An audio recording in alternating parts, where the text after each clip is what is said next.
Good morning, good afternoon, good evening. Welcome to BC professional institute. I am so sorry, कुछ problems के कारण मैं video नहीं डाल पाता, बट आई प्रॉमिस अब वीडियो रेगुलर आएंगे। आपका पढ़ाई इफेक्ट हो रही है, बट लकीली ICAI ने एग्ज़ाम बढ़ा दी है। चलिए हम कंटिन्यू करते हैं। मैंने इसके पहले आपको असेसमेंट का बहुत कुछ पढ़ा दिया था। अब हमें चालू करना है सेक्शन 147 से। सेक्शन 147 क्या होता है, आप साथ साथ में नोट डाउन करते जाइएगा। सेक्शन 147 क्या होता है? सेक्शन 147 होता है income escaping assessment. Income escaping assessment. Income escaping assessment का मतलब क्या होता है कि आपकी कुछ इनकम जो है, जैसे आपने रिटर्न भर दिया है। हमने इसके पहले कौन कौन से असेसमेंट पढ़ लिए थे? देखिए, हमने इसके पहले पढ़ लिए थे स्क्रूटनी असेसमेंट पढ़ लिया हमने। स्क्रूटनी असेसमेंट कौन से सेक्शन में पढ़ा? 143(3) में हमने स्क्रूटनी असेसमेंट पढ़ लिया। उसके बाद फिर हमने एक पढ़ा था बेस्ट जजमेंट असेसमेंट, हमने पढ़ लिया best judgement assessment section number 144 में। उसके बाद फिर हमने एक पढ़ा कि एक 143(1) में एक इंटीमेशन आता है, वो भी एक टाइप का असेसमेंट नहीं है, पर इंटीमेशन हमने पढ़ लिया 143(1) में। अब हम क्या पढ़ रहे हैं? अब हम पढ़ रहे हैं सेक्शन नंबर 147, क्या है, जो कि income escaping assessment. Okay, income escaping assessment. Income escaping assessment applicable कब होता है? सबसे पहले क्या आएगा? एप्लीकेबल कब होता है?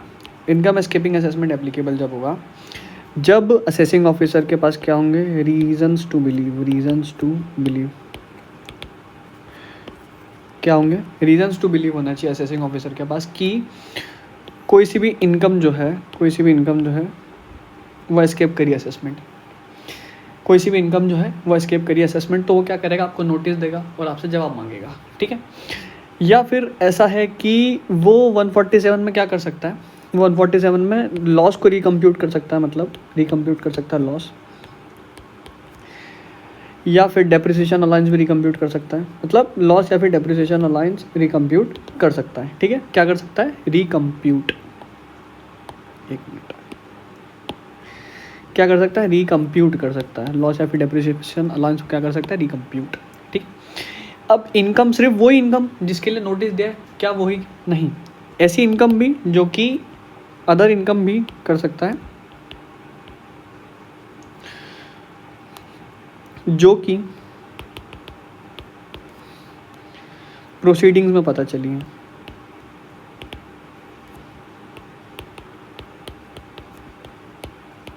ऐसी इनकम भी असेस कर सकता है ना। अब इसके लिए उसको क्या करना पड़ते हैं? इसके लिए इसको रीजंस रिकॉर्ड करना पड़ता है।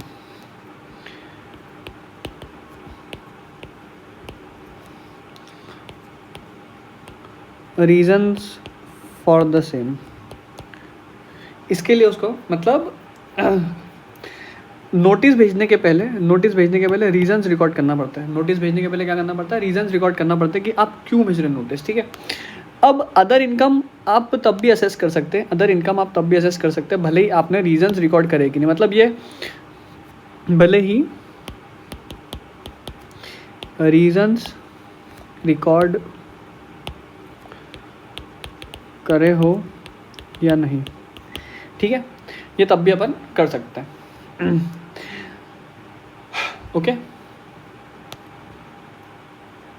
लिख लीजिए आप इसको।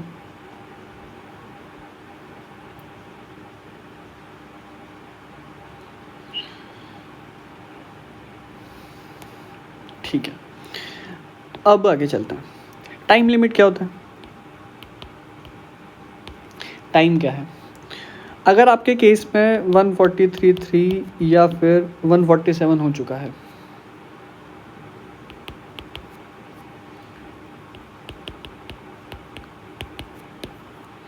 तो क्या है? 4 ईयर्स। असेसमेंट कंप्लीट करने की टाइम लिमिट क्या है? 4 ईयर्स। कब तक कर सकता है? 4 years from the end of relevant assessment year, ठीक है। अगर देखिए नेक्स्ट चीज़, अगर देखिए फाइनेंशियल एसेट कोई है, ऐसा नहीं लिखते हैं अपन, ऐसा लिखते हैं income in relation to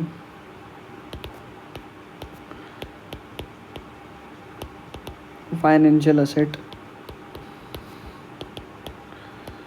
located outside India, तो इसके लिए नो टाइम लिमिट, इसके लिए कोई भी टाइम लिमिट नहीं है नोटिस इशू करने की, ठीक है। चलिए ये लिख लिया होगा आपने। अब एक बात कर लेते हैं हम, रीजन्स टू बिलीव का मतलब क्या होता है। रीजन्स टू बिलीव,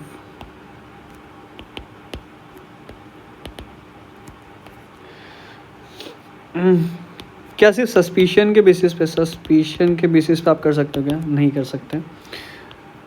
गॉसिप्स और रूमर्स के बेसिस पे आप 147 कर सकते हो क्या? नहीं कर सकते। अब जैसे ऐसा है कि एक बार ऐसा हुआ था कि अमिताभ बच्चन को, एक्चुअल केस है, जेन्युइन केस है, कि अमिताभ बच्चन को नोटिस आ गया था। ये उन्हें किसी मैगजीन में पढ़ा होगा कि अमिताभ बच्चन ने कोई सी एक पिक्चर करने के लिए फॉर एग्जांपल 20 करोड़ रुपए चार्ज करा, ठीक है। पर उस साल के रिटर्न में 20 करोड़ का एग्जांपल है, पर उस साल के रिटर्न में असेसिंग ऑफिसर ने अमिताभ बच्चन का रिटर्न देखा और उसे उतनी इनकम नहीं मिली, तो उसने 147 में नोटिस भेज दिया। अब क्या होता है कि जैसे ही अपन नोटिस भेजते हैं, मतलब असेसिंग ऑफिसर ने आपको नोटिस भेजा, जैसे आपको नोटिस मिला, उसके रिस्पॉन्स में आपको एक रिटर्न फाइल करना होता है। मतलब देखिए समझिए कि जैसे एओ है, एओ को मिला, एओ को कुछ दिखा तो एओ ना नोटिस भेजेगा आपको असेसी को, ठीक है।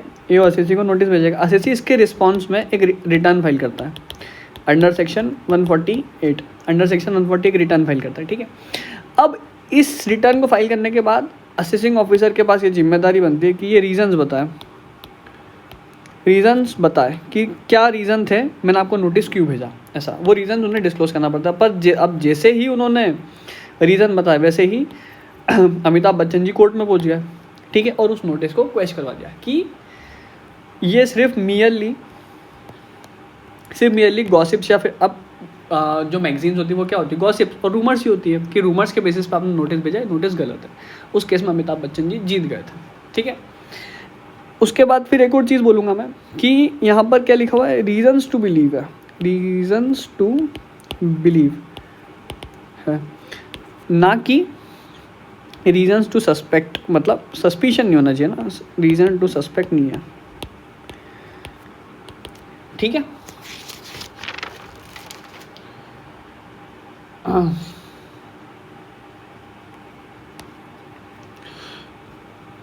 और चलिए, अगर आपका केस जो है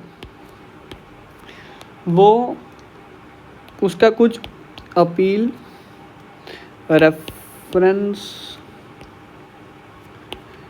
या फिर रिवीजन में चले गया है, ठीक है, तो क्या आपका, हाँ चले गया, तो क्या आपका 148 हो सकता है? 148 नहीं हो सकता, ठीक है। अब आगे चलते हैं। डीम्ड केसेस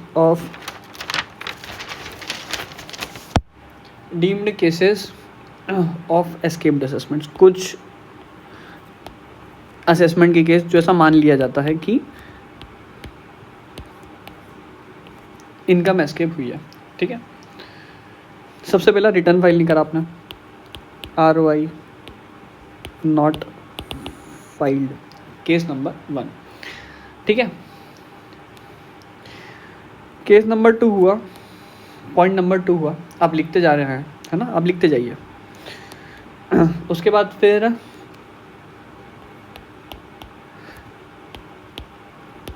असेसमेंट नहीं हुआ,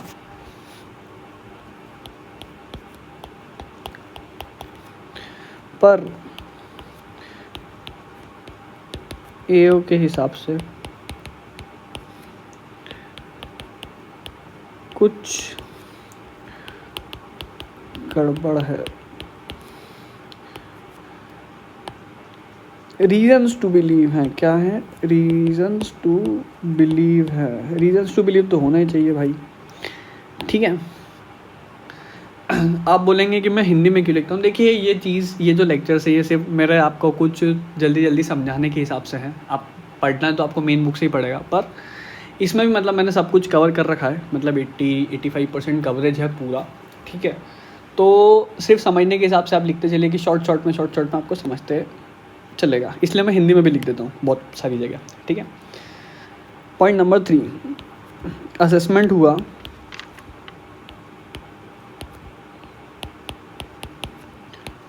पर गलत हुआ, मतलब कुछ गलती थी असेसमेंट में, कोई सी इनकम टैक्स होना थी पर वो हुई नहीं, छूट गई किसी कारण से, कुछ गलती हो गई ऐसा, ठीक है। उसके बाद फिर नेक्स्ट चीज़ आती है सेक्शन 92E में। अपन जब ट्रांसफ़र प्राइसिंग पढ़ेंगे तब मैं आपको बताऊंगा, ये ट्रांसफ़र प्राइसिंग का सेक्शन होता है। सेक्शन 92E में आपने ट्रांसफ़र प्राइसिंग की रिपोर्ट फाइल नहीं करी, ठीक है। 5वीं चीज़ आती है फाइनेंशियल इंटरेस्ट,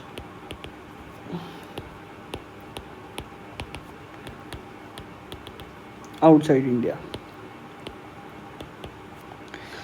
ये डीम्ड केसेस है कि इसमें तो मान ही लिया जाएगा कि आपकी इनकम एस्केप हुई है, ठीक है। आगे चलें।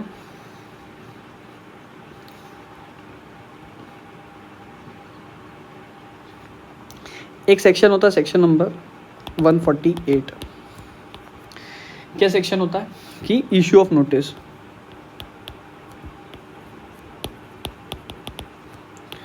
नोटिस कैसे क्या इशू होगा, मतलब नोटिस के प्री रिक्विजिट्स क्या है। इसमें सिर्फ एक ही प्री रिक्विजिट, मतलब मेनली ऐसे तो बहुत सारी चीज़ें कि स्पीड पोस्ट वगैरह सब रहना चाहिए, पर काम का क्या है कि रीजंस रिकॉर्ड करके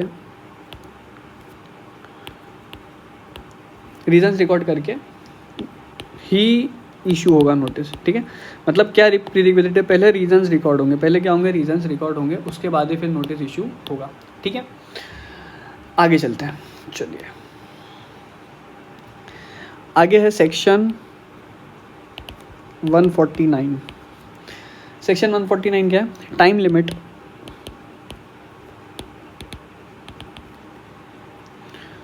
for issue of notice.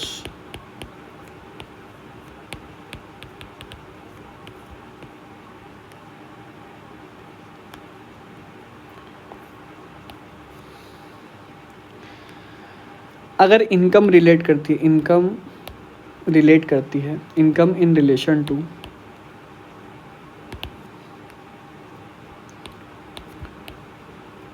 Any asset outside India,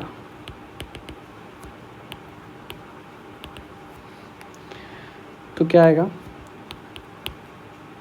16 years from the end of relevant assessment year. RAY मतलब क्या होता है? Relevant assessment year. Relevant assessment year मैंने बताया था क्या होता है कि for example financial year 31 March 19 है, तो इसका रेलेवेंट असेसमेंट ईयर क्या होगा? 19-20। मतलब रेलेवेंट असेसमेंट ईयर का एंड कब होगा? 31 मार्च 20, है ना।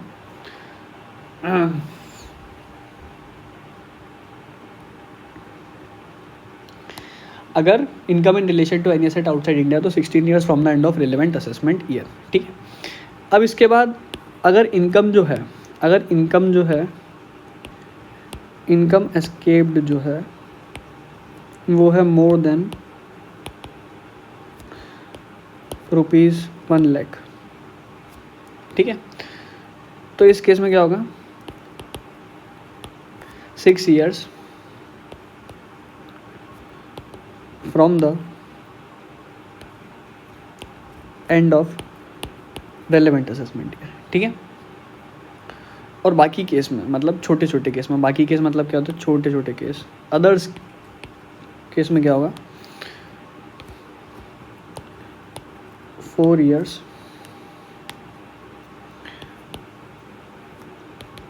From the end of relevant assessment year.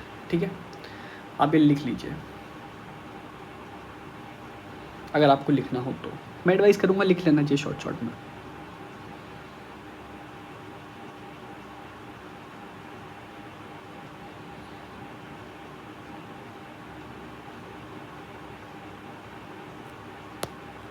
चलिए आगे चलते हैं।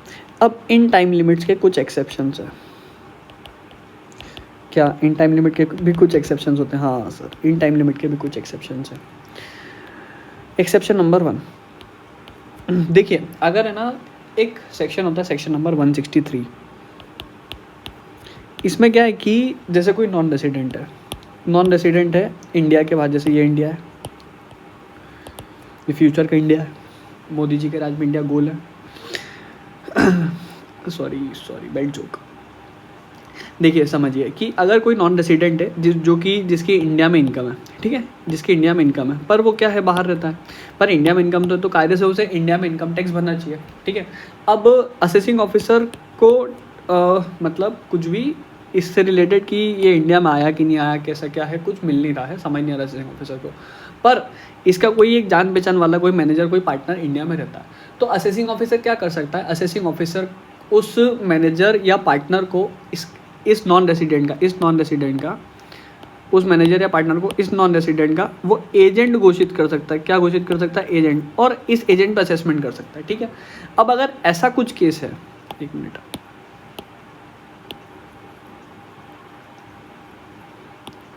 अगर ऐसा कुछ केस है तो टाइम लिमिट क्या होती है? 6 years from the end of relevant assessment years. इसको शॉर्ट में लिख लेते हैं अपन, इनकम एस्केप हिंदी में, ताकि आपको अच्छे समझ में आएगा। इनकम एस्केप लिख लीजिए। इनकम एस्केप अगर 1 लाख से कम है तो 4 years के बाद नोटिस नहीं दे सकते, पर अगर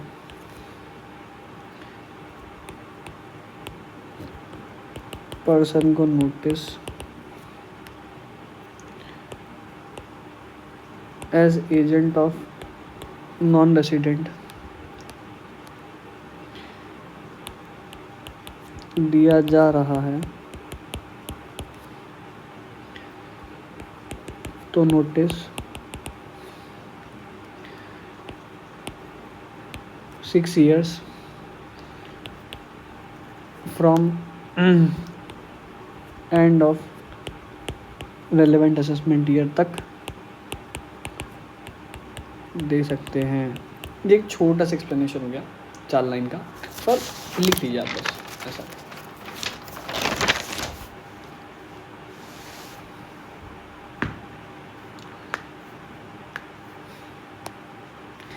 नेक्स्ट हम क्या पढ़ रहे हैं? एक्सेप्शंस पढ़ रहे हैं।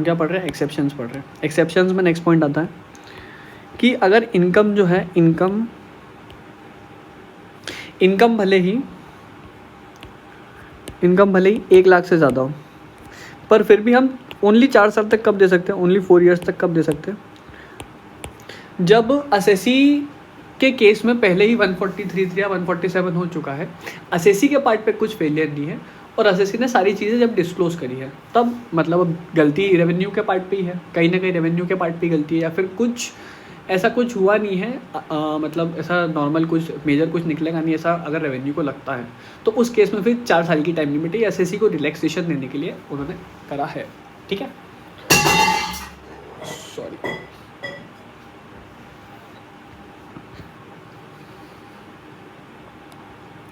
लिख लेता हूँ, ओनली 4 years टाइम लिमिट है, ओनली 4 years टाइम लिमिट है। कब? अगर 1 लाख से ज़्यादा भी हो तो कब? इन केसेस वेयर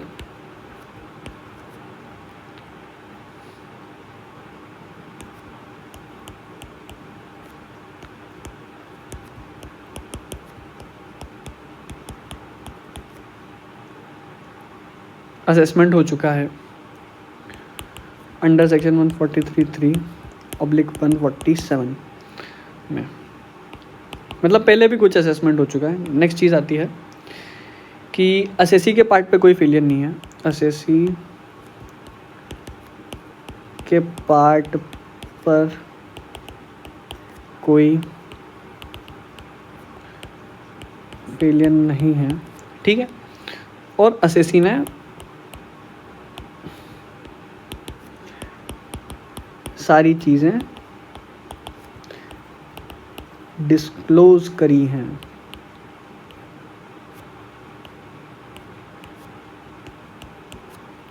ठीक है। पर अब एक इसका भी एक्सेप्शन रहता है, एक इसका भी एक्सेप्शन रहता है। इसका क्या एक्सेप्शन है? ये केस अप्लाई नहीं होगा अगर फाइनेंशियल असेट हो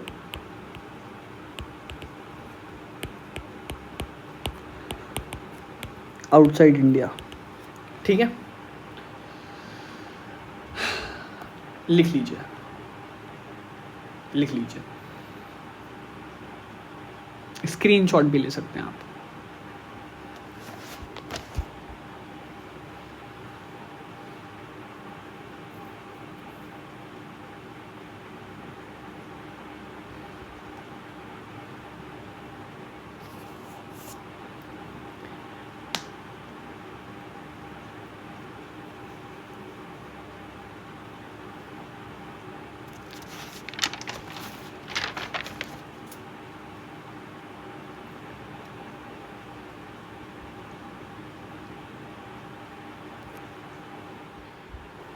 तो हमारा नेक्स्ट सेक्शन है section number 150, provision for cases where assessment is in pursuance of an order और अपील। अब जैसे क्या होता है कि फॉर एग्जांपल एक इनकम है ए, एक इनकम है ए, ठीक है। अब उससे रिलेटेड किसी असेसिंग ऑफिसर को लगता है कि वो टैक्सेबल नहीं है, ठीक है।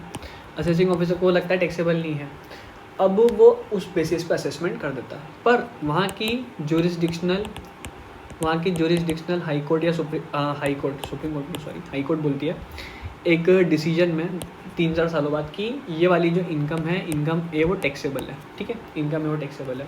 अब इस हाई कोर्ट के मतलब इस हाई कोर्ट के जजमेंट को ध्यान में रखते हुए असेसिंग ऑफिसर को उस असेसी का जो केस रहता है वो वापस से सेटल करना पड़ेगा, ठीक है। तो ऐसे केसेस के लिए कोई टाइम लिमिट नहीं होती है, ऐसे केसेस के लिए कोई टाइम लिमिट नहीं होती है, ठीक है।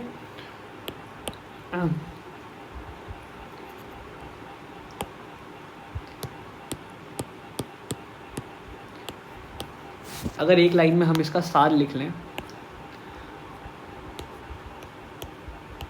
अगर किसी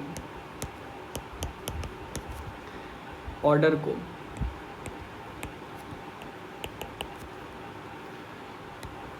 इफेक्ट देना है, अगर किसी ऑर्डर को इफेक्ट देना है तो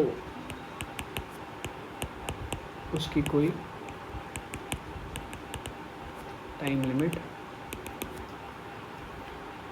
नहीं है, ठीक है। अब इसका अगला केस हम एक एग्जांपल से समझते हैं।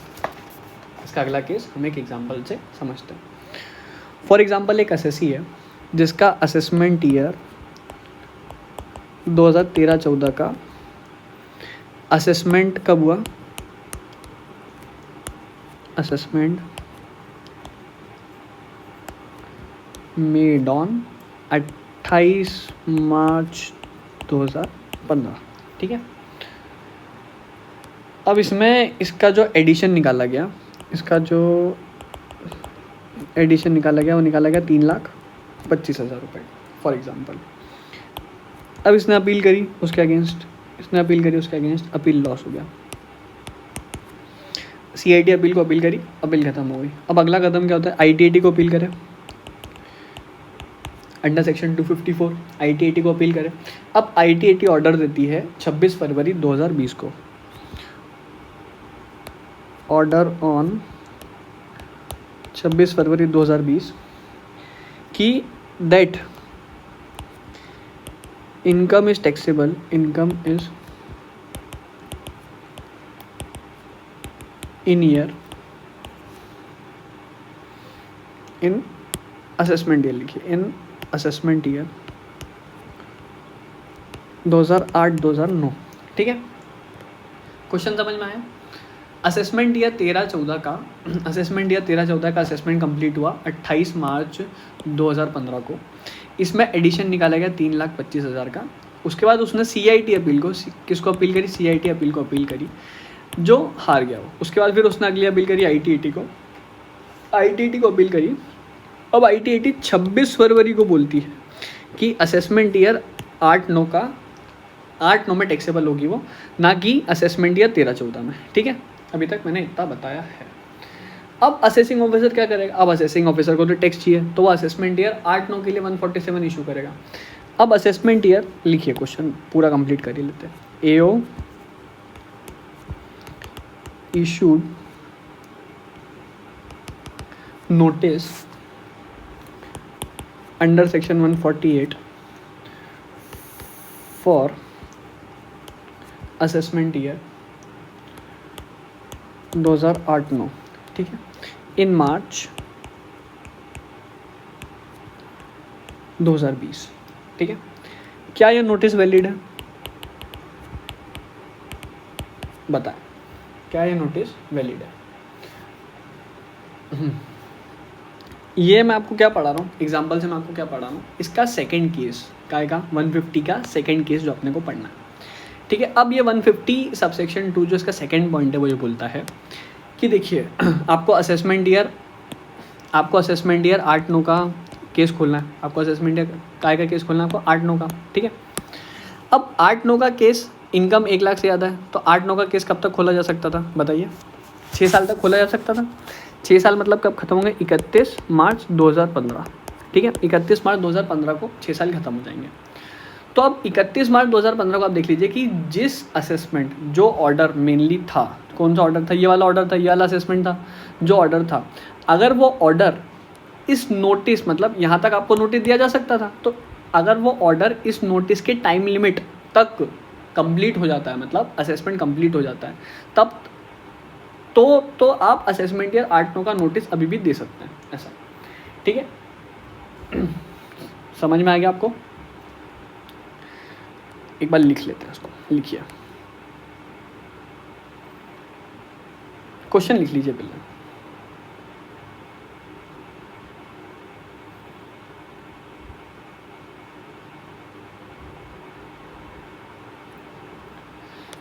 लिखिए, जिस ऑर्डर से रिलेटेड आपने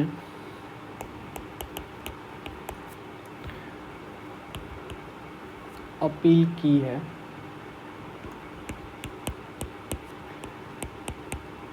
उसके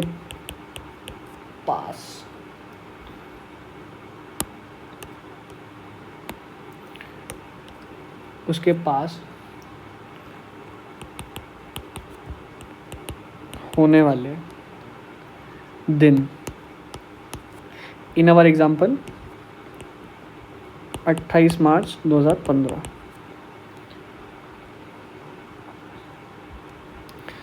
अगर नोटिस इशू किया जा सकता था। क्या इशू किया जा सकता था? हाँ, इशू किया जा सकता था। 31 मार्च 2015 तक इशू किया जा सकता था फॉर असेसमेंट ईयर 8-9। ठीक है, तो अब जो नोटिस इशू होगा वो वैलिड है, ये बोलता है सबसेक्शन 2। ठीक, लिख लीजिए।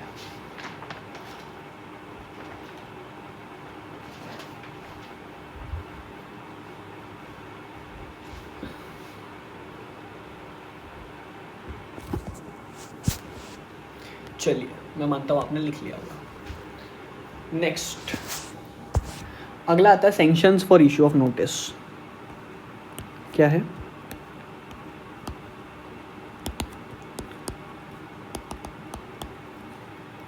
Sanctions for issue of notice.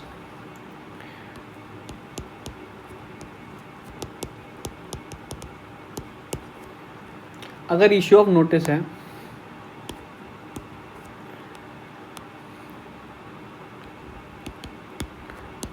Up to 4 years आपको करना है नोटिस इशू, तो कौन करेगा, कौन इशू करेगा notice? By assessing officer below the rank of joint commissioner JC. ठीक है, सैंक्शन किसकी लेना पड़ेगी आपको? जॉइंट कमिश्नर की। ठीक है, अगर 4 साल से ज़्यादा वाला है, मोर देन 4 ईयर्स, 4 साल से ज़्यादा वाला है, तो कौन इशू करेगा? असेसिंग ऑफिसर इशू करेगा, कोई सा भी असेसिंग ऑफिसर हो सकता है। और सैंक्शन किसकी लेना पड़ेगी? Principal chief commissioner, chief commissioner, principal commissioner या फिर कमिश्नर। ठीक है, अब इसमें से सैंक्शन का क्लॉज क्यों दे के रखा है? लिख लीजिए, इसमें से सैंक्शन का क्लॉज क्यों दे के रखा है? अगर देखो ऐसा है कि सैंक्शन ही दे के रखेंगे ना, तो फॉर एग्जांपल एक जैसे असेसिंग ऑफिसर है, उसको पैसा कमाना रहेगा, तो क्या करेगा? उठा उठा के नोटिस देगा, फिर लोगों से रिश्वत मांगेगा। समझ रहे हैं आप? इस कारण ये प्रोविज़न लाया गया था। हालांकि आजकल तो क्या होता है कि नोटिस भी सेंट्रली इशूड होते हैं, जो कि हम अभी पढ़ेंगे अपन। जो ई असेसमेंट वाली स्कीम आई है, पूरा सब सेंट्रल हो गया है ऐसा, पर पहले ये इसलिए लाया गया था, पहले ऐसा नहीं था, तो पहले इसलिए लाया गया था। ठीक है, आगे चलते हैं। Section 152,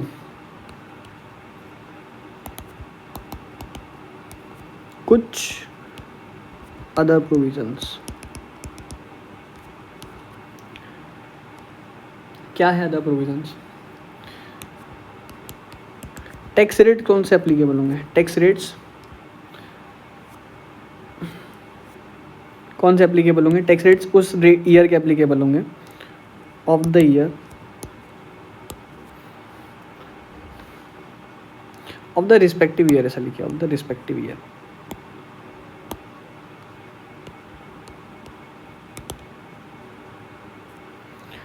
for example, if assessment,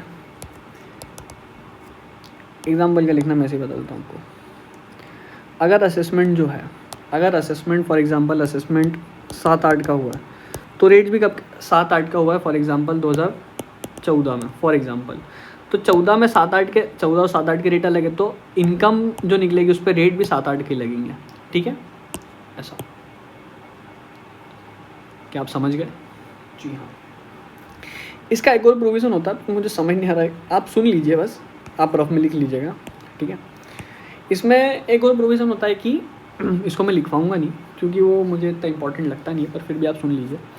इसमें ऐसा है कि जैसे फॉर एग्जांपल असेसी जो है वो ये बोल सकता है, असेसिंग ऑफिसर को रिक्वेस्ट कर सकता है कि देखिए, अगर आप मेरा ऐसे भी असेसमेंट देखेंगे, आपने जैसे असेसिंग ऑफिसर ने 147 इशू कर दिया किसी केस में, फॉर एग्जांपल 7-8 के लिए 147 इशू कर दिया, पर असेसी बोलता है कि अगर आप 7-8 का असेसमेंट उठा के देखेंगे, तो मैं, अगर आप जैसे नॉर्मल इनकम प्लस आप जो 147 की इनकम निकालेंगे, तो भी मेरी इनकम जो मैंने एक्चुअल में आपको रिटर्न ऑफ इनकम में दी है वो ज़्यादा ही निकलेगी। ऐसा कब हो सकता है कि मतलब ठीक है, असेसी क्या चाहता है कि मैं इधर उधर की मगजमारी से बच जाऊँ, इस कारण वो रिक्वेस्ट कर सकता है। ठीक है, अगर लड़ना तो लड़ाई तो बहुत लंबी जाती है, आपको पता ही है, इंडिया में तारीख पे तारीख, तो ऐसे केस में असेसी रिक्वेस्ट कर सकता है। कुछ असेसी के लिए एक ऑप्शन रखा गया ऐसा। ठीक है, असेसिंग ऑफिसर ऑब्वियसली सेटिस्फाइड होना चाहिए। ओके, ये अगर आपको लिखना हो तो आप लिख सकते हैं अपनी खुद की लैंग्वेज में, ये मैंने नहीं लिख पाया है आपको। ठीक है, आगे चलें। ओके,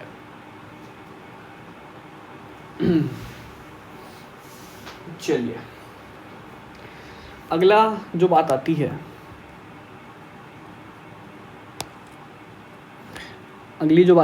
वो आती है सेक्शन नंबर 153 क्या टाइम लिमिट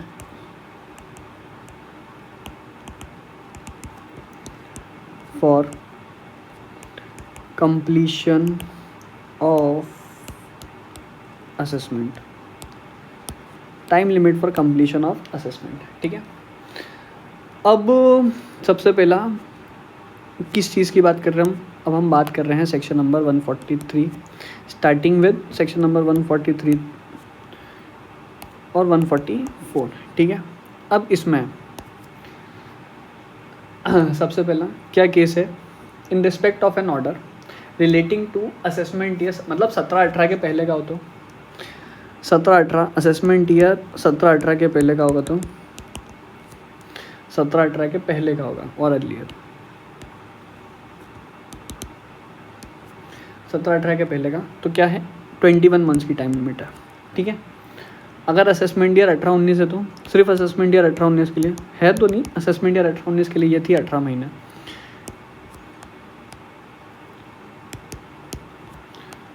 और 19-20 and after assessment year 2019-20 and after ये थी 12 मंथ्स। ठीक है, अब ये कब से देखते हैं? 21 मंथ्स। यही मेन इंपॉर्टेंट चीज़ है जो आपको ध्यान रखना पड़ती है। कब से देखते हैं? जब से income is first accessible from the end of the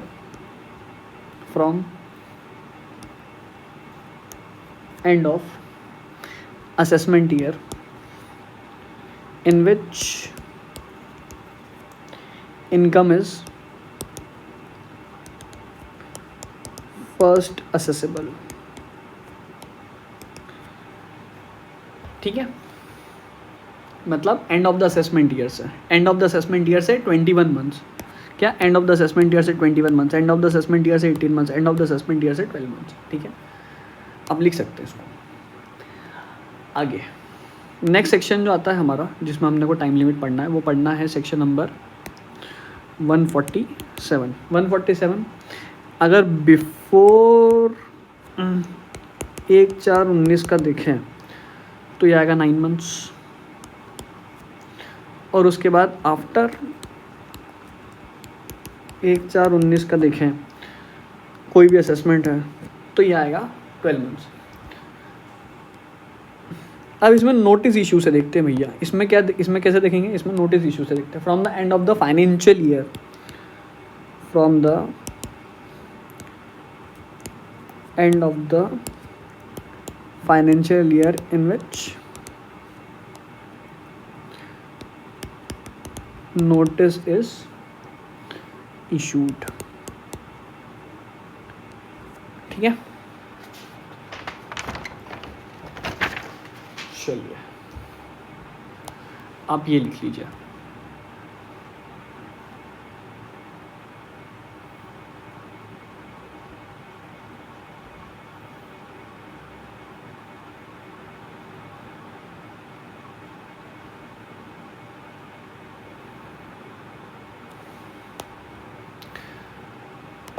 उसके बाद जैसे इसके बाद का जो टाइम लिमिट है उसके लिए मेरे को आपको एक कंसेप्ट समझाना है, एक चीज़ समझानी छोटी सी।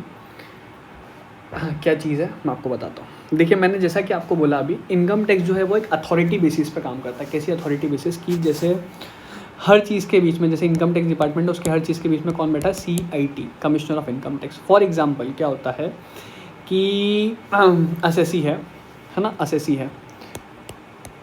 असेसी ने कहीं, मतलब कोई भी मेरा सिर्फ इतना कहना है, छोड़ दीजिए असेसी को, छोड़ दीजिए। कोई से भी कम्युनिकेशंस होते हैं, एनी कम्युनिकेशंस, कोई से भी कम्युनिकेशंस होते हैं, वो किसके थ्रू होते हुए जाते हैं? CIT के थ्रू होते हुए जाते हैं। कोई से भी कम्युनिकेशंस होते हैं CIT के थ्रू होते हुए जाते हैं। फॉर एग्जांपल सबसे पहले देखिए, अगर अपन ऐसे चेन ऑफ कमांड बना तो ये सबसे पहले क्या आएगा? Assessing officer. एक मिनट, सबसे पहले क्या आएगा? Assessing officer. उसके फिर ऊपर कौन आता है? CIT appeals. ठीक है, और साथ साथ में कौन आता है? CIT। उसके ऊपर फिर ये अपीलेट प्रोसीजर है। ठीक है, उसके ऊपर कौन आता है? ITAT। उसके ऊपर फिर कौन आता है? High court. फिर आता है सुप्रीम कोर्ट। अब यहाँ से अगर अपन देखें इनकम टैक्स, यहाँ से अगर अपन देखें तो ये इनकम टैक्स से रिलेटेड होती है, और ये आउटसाइड बॉडीज़ होती हैं, ठीक है, ये आउटसाइड बॉडीज़ होती हैं। हाँ, ITAT आउटसाइड बॉडी होती है, ठीक। अब आउटसाइड बॉडी को अगर इनकम टैक्स डिपार्टमेंट को कम्युनिकेट करना रहेगा तो ऐसे डायरेक्टली ऐसा थोड़ी कि जज जा रहा है इनकम टैक्स डिपार्टमेंट में जाके कि लो लेटर दे दो, मतलब किसको लिखे, डायरेक्ट SSC को नहीं लिखते हैं, वो इनकम टैक्स डिपार्टमेंट में CIT को कोऑर्डिनेट करते हैं। किसको कोऑर्डिनेट करते हैं? CIT को। CIT को जैसे फॉर एग्जाम्पल ITAT ने एक ऑर्डर पास करा तो वो ऑर्डर की कॉपी है ना, ऑर्डर की कॉपी CIT को जाती है, ठीक है। हर कम्युनिकेशन CIT को जाएगा। अब जैसे असेसिंग ऑफिसर को CIT अपील्स में असेसिंग को केस जीत गया, अब असेसिंग ऑफिसर बोलता, मतलब रेवेन्यू बोलता है कि हमको ITAT में अपील करना है, तो ITAT में अपील कैसे होती है? जिस असेसिंग ऑफिसर का मेनली केस रहता है वो जाता है CIT के पास, कि हे CIT मुझे अपील करवाओ, इस केस के अगेंस्ट मुझे अपील करवाओ, तो CIT के थ्रू फिर अपील होती है। मतलब जो भी कम्युनिकेशन रहेगा वो CIT के थ्रू ही रहेगा, ठीक है।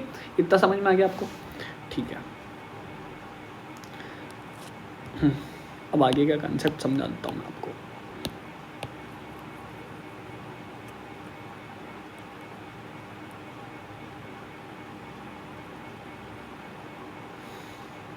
चलिए,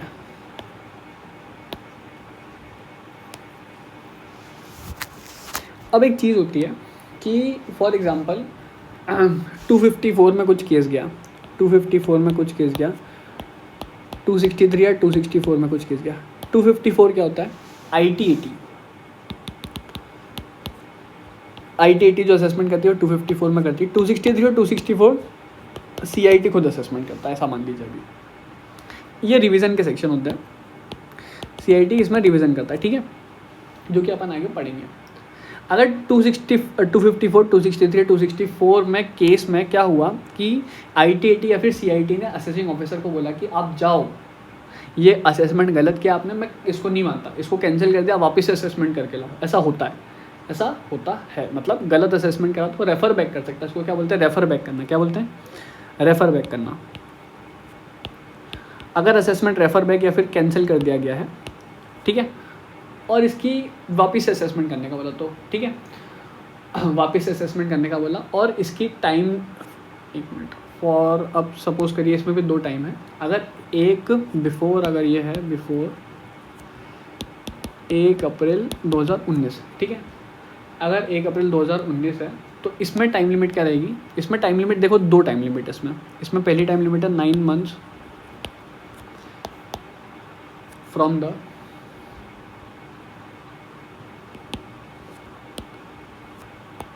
end of the financial year in which the said order under section 254 under section is received by CIT or order under section 263/264 passed by CIT। अब यहाँ पे मैंने देखा है बच्चों को 2 चीज़ों में कन्फ्यूज़न बहुत होता है कि यहाँ पे रिसीव्ड, एक मिनट, कि यहाँ पे रिसीव्ड और यहाँ पे पास्ड क्यों लिखा है, यहाँ पे रिसीव्ड और यहाँ पे पास्ड क्यों लिखा है। देखिए, मैं आपको वही बता रहा था जो मैंने अभी आपको बताया ना, कि देखिए सबसे पहले ये काय का ऑर्डर होता है? 254 काय का ऑर्डर होता है? ITAT का। अब ITAT तो CIT को ऑर्डर देगी, ठीक है, मतलब ITAT कॉपी देगी ना ऑर्डर की CIT को, तो इसीलिए लिखा है यहाँ पे रिसीव्ड बाय CIT। जब भी रिसीव होगा तब से क्या 9 months, तब से क्या देखेंगे अपन? 9 months, ठीक है।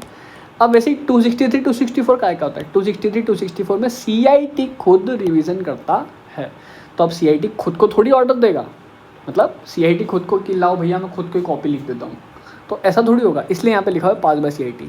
क्या आप समझ गए? ऐसा।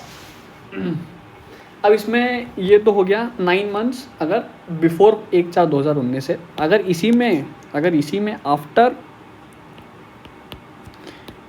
1/4/2019 वाली चीज़ें हैं तो ये आएगा 12 months, बाकी पूरा ऊपर का कॉपी, ठीक है। अब लिख लीजिए इसको।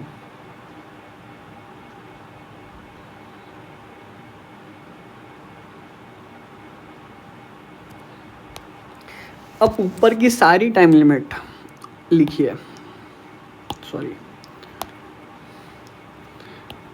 All of the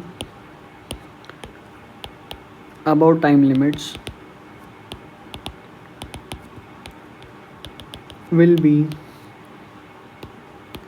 increased by 12 months if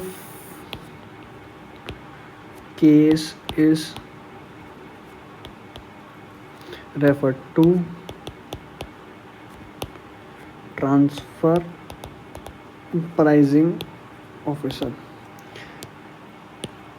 for example अब जैसे अगर मैं देखें अपन कि अपन ने यहाँ पर जैसे 9 मंथ्स की टाइम लिमिट ली थी, तो 9 मंथ्स की टाइम लिमिट कितनी हो जाएगी? 9 मंथ्स की टाइम लिमिट हो जाएगी 9 + 12 = 21 मंथ्स, ठीक है। ऐसा सारी टाइम लिमिट्स 12 महीने से बढ़ जाएगी अगर केस ट्रांसफर प्राइसिंग ऑफिसर के पास है तो, ठीक है। चलिए आगे चलते हैं।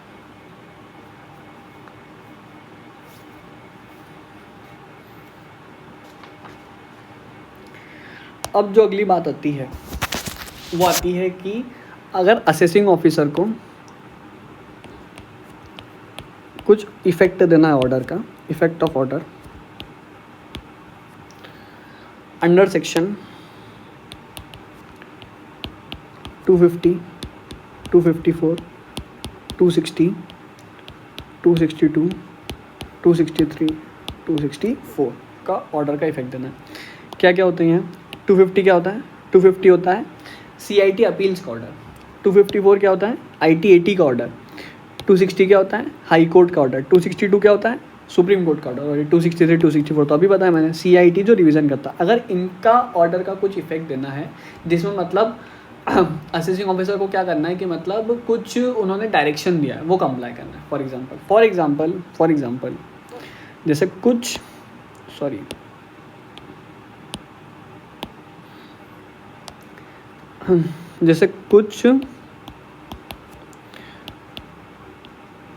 वेरिफिकेशन का बोला था,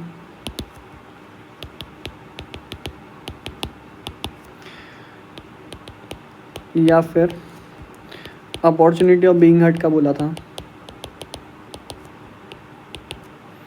ठीक है। जैसे फॉर एग्जांपल कि असेसिंग ऑफिसर इस बात पे लड़ रहा था कि ये जो क्रेडिटर है वो जेन्युइन है, ठीक है। फॉर एग्जांपल बहुत छोटा सा एग्जांपल है, बहुत सिंपल सा एग्जांपल है ना। जेन्युइन नहीं है, असेसिंग ऑफिसर बोला था, असेसी बोला था जेन्युइन है।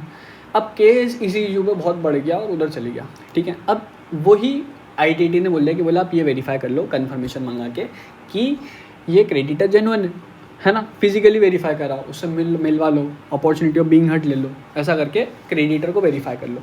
अगर ऐसा कुछ बोला है तो उस केस में टाइम लिमिट क्या है? उस केस में टाइम लिमिट है अगर ऑर्डर पास है, ऑर्डर पास्ड बिफोर 31 मार्च 2019, तो इस केस में क्या टाइम लिमिट है? 9 मंथ्स, ठीक है। और ऑन और आफ्टर 1/4/2019, तो इस केस में क्या है? 12 मंथ्स की टाइम लिमिट होती है, ठीक है। और इसके अलावा कुछ वेरिफिकेशन का नहीं बोला, पर कुछ दूसरा ही इफेक्ट देना है, मतलब वेरिफिकेशन का कुछ नहीं बोला पर कुछ दूसरा इफेक्ट देना है, अदर्स को कुछ इफेक्ट देना। तो उसकी पहले उसकी टाइम लिमिट है 3 months from the end of the month. ऊपर भी एंड ऑफ द मंथ है, from the end of the month, ठीक है। अब इसमें भी 2 चीज़ें आएंगी, वही वाली जो अभी समझा, 250, 254, 260, 262। ये क्या होगा? रिसीव्ड बाय CID,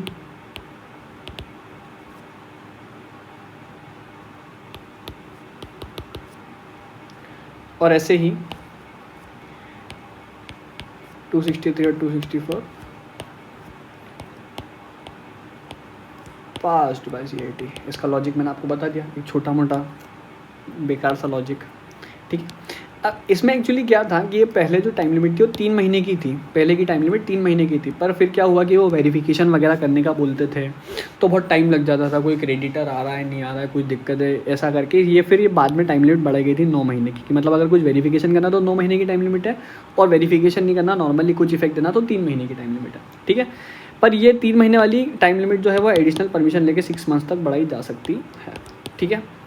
यहाँ पर हमारा काम खत्म होता है, main portion of assessment procedure. पर इसमें हमारे अमेंडमेंट्स बाकी अभी, जो कि मैं आपको एक सेपरेट लेक्चर में पढ़ाऊँगा, और एक मैं एडिशनल जो कि टॉपिक मुझे इंपॉर्टेंट नहीं लगते, मैं उसका लेक्चर बना दूंगा, जो कि मतलब ऐसे एग्ज़ाम में आते भी नहीं है, ठीक है। तो यहाँ पर हम रुकते हैं, थैंक यू।